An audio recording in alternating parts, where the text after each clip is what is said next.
Coucou tout le monde, j'espère que vous allez bien. Je suis ravie de vous retrouver aujourd'hui pour le bilan du mois d'août et de septembre. J'ai été absente ces derniers temps, ce n'est pas voulu.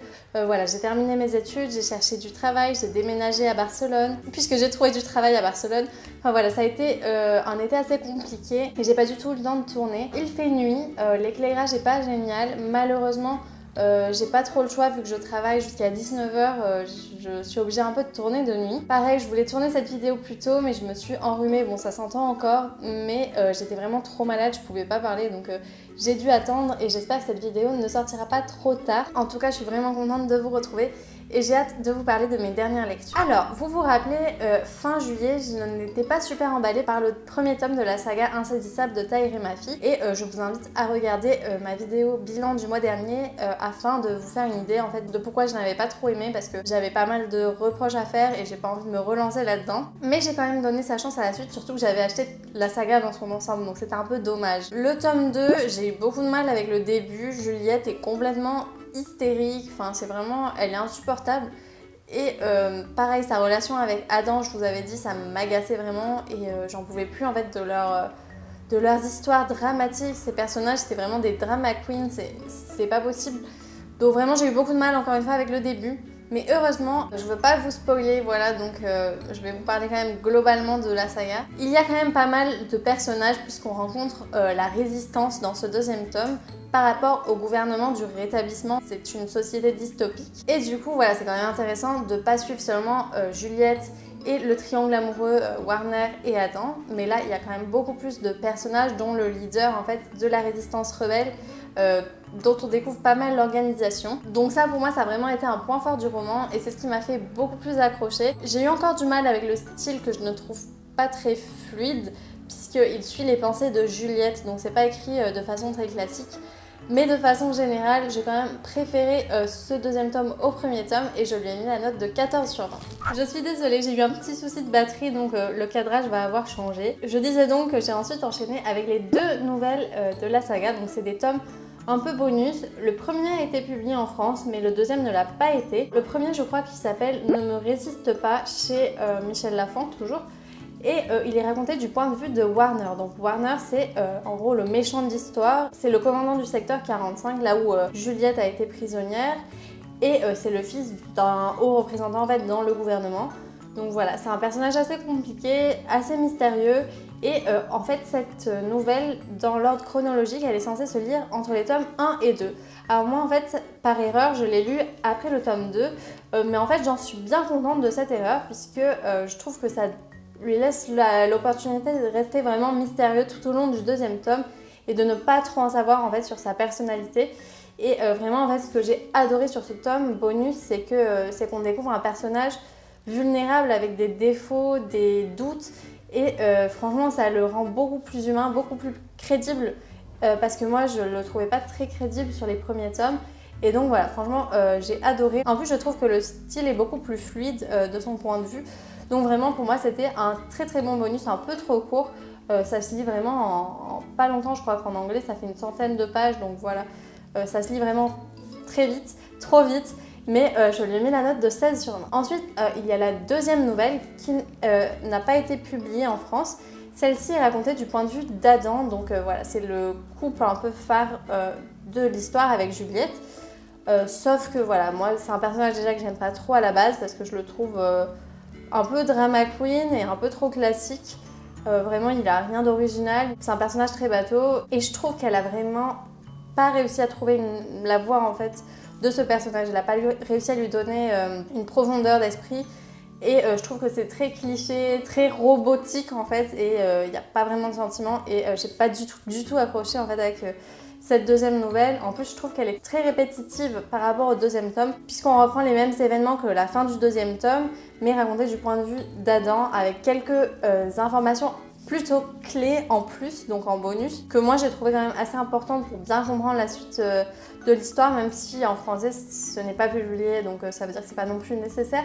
Mais moi j'ai trouvé ça assez important, mais de façon générale, j'ai pas appris grand chose avec cette nouvelle et je l'ai trouvée un peu répétitive, un peu trop longue cette fois-ci. Alors voilà, la première du point de vue de Warner je la trouvais trop courte, celle-ci je la trouvais trop longue. alors qu'elle est pourtant quand même plus courte, mais c'est juste que j'ai pas du tout accroché, donc je me suis ennuyée et je lui ai mis la note de 9 sur 20. Et ensuite j'ai enchaîné avec le troisième et dernier tome, enfin dernier pour l'instant puisque Taïré ma fille a annoncé 3 tomes en plus, donc voilà, ce n'est pas vraiment le dernier tome, mais lorsqu'il a été publié c'était censé être la fin de l'histoire. Et ce troisième tome m'a vraiment convaincue par rapport aux 2 premiers, je l'ai vraiment beaucoup adoré. J'ai trouvé qu'il y avait beaucoup d'action, c'était vraiment une histoire un peu à la X-Men et ça m'a vraiment surprise. Et je suis vraiment rentrée dans l'histoire. J'ai trouvé le style beaucoup plus fluide. Julienne m'a moins énervée parce qu'elle est beaucoup moins pleurnicheuse, moins fragile, moins s'apitoyer sur elle-même. En fait, elle a pris confiance en elle, elle s'est découvert une âme de leaduse et c'est ce que j'attendais d'elle depuis le début de la saga. Donc pour ça, je suis contente. Mais d'un autre côté, elle a vraiment pris la grosse tête, donc elle est à nouveau, en fait, sur la fin du roman, elle est à nouveau aussi agaçante qu'elle était au début. Pas pour les mêmes choses, mais elle est juste insupportable. Donc franchement, je comprends les personnes qui m'ont dit que la saga les avait vraiment pas convaincues juste à cause du personnage principal, puisque je partage quand même plutôt leur avis. Mais j'ai quand même été convaincue par l'histoire, donc je garde un bon souvenir de la saga dans son ensemble, même si j'avais été un peu déçue par le premier tome.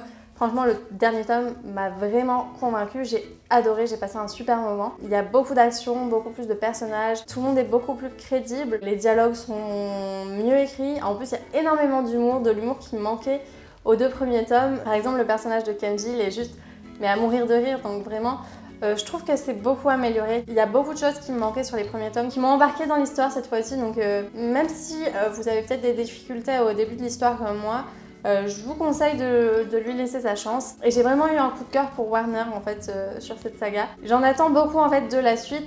J'appréhende quelques passages forcément puisque on se doute bien que tout ne va pas aller pour le mieux. Il peut pas y avoir 3 tomes de plus sans obstacle, donc forcément j'appréhende un petit peu la suite. Mais je suis très contente en fait d'avoir la possibilité d'en apprendre plus sur la suite en fait de ce qui va se passer au niveau du monde et du gouvernement, puisque voilà, la fin elle est quand même assez rapide et ça nous parle que d'une poignée de personnes. J'aimerais vraiment avoir une vision globale pour savoir ce qui s'est passé dans cette trilogie a eu comme conséquence en fait sur le gouvernement dystopique et sur l'ensemble du monde. Donc voilà, pour moi le dernier tome je lui ai mis la note de 16 sur 20, il m'a vraiment beaucoup plu. J'ai quand même retrouvé des défauts qui m'avaient gênée mais beaucoup moins et je trouve que ça s'est quand même beaucoup amélioré dans l'ensemble, donc vraiment une saga qui a fait comme ça et j'espère que ce sera la même chose pour les 3 prochains tomes. Et ensuite au mois de septembre j'ai fait une relecture, donc ça forcément je ne l'ai pas chroniqué sur mon blog et je ne lui ai pas donné une nouvelle note. Mais il s'agit du premier tome de la trilogie Le Pacte, donc je crois que ça s'appelle Vengeance, de Jenny Han et Siobhan Vivian, si je me trompe pas. Alors dans le swap que j'ai fait avec Alexis, et je vous renvoie à la vidéo swap, elle m'avait offert le tome 2 de cette saga que j'avais commencé il y a 3 ans et que je n'ai jamais continué. Pourtant j'avais eu un énorme coup de cœur pour le premier tome, je ne vous le cache pas, j'avais mis la note de 20 sur 20, j'avais passé un excellent moment. Et voilà, je me suis dit, il faut que je le relise absolument pour pouvoir lire le tome 2, puisque c'est pour vous dire, je me rappelais même pas du nom des 3 personnages principaux, donc c'est quand même assez grave. Pourtant, je l'avais vraiment adoré, mais je me rappelais de rien. Comme vous vous en doutez, c'est une histoire de vengeance. On suit 3 jeunes filles dans un lycée américain qui veulent se venger de 3 différentes personnes pour des raisons différentes. Et c'est un contemporain vraiment très réussi. J'aime beaucoup en fait le changement de point de vue puisqu'on suit des personnages assez différents. On suit donc une pop-mom girl très populaire, une jeune fille un peu rebelle et une autre jeune fille qui vient d'arriver dans ce lycée et qui ne connaît encore personne. Et forcément en fait elles vont se rencontrer et décider de monter un plan ensemble. Et je trouve que le suspense est super bien maintenu puisque au début du roman on ne sait pas en fait comment elles vont se venger. Donc forcément on tourne les pages hyper vite pour découvrir ce qu'elles vont faire petit à petit et ça monte en puissance jusqu'au tout dernier chapitre où tout ne se passe pas comme prévu et franchement ça fait un cliffhanger de malade, donc je ne sais même plus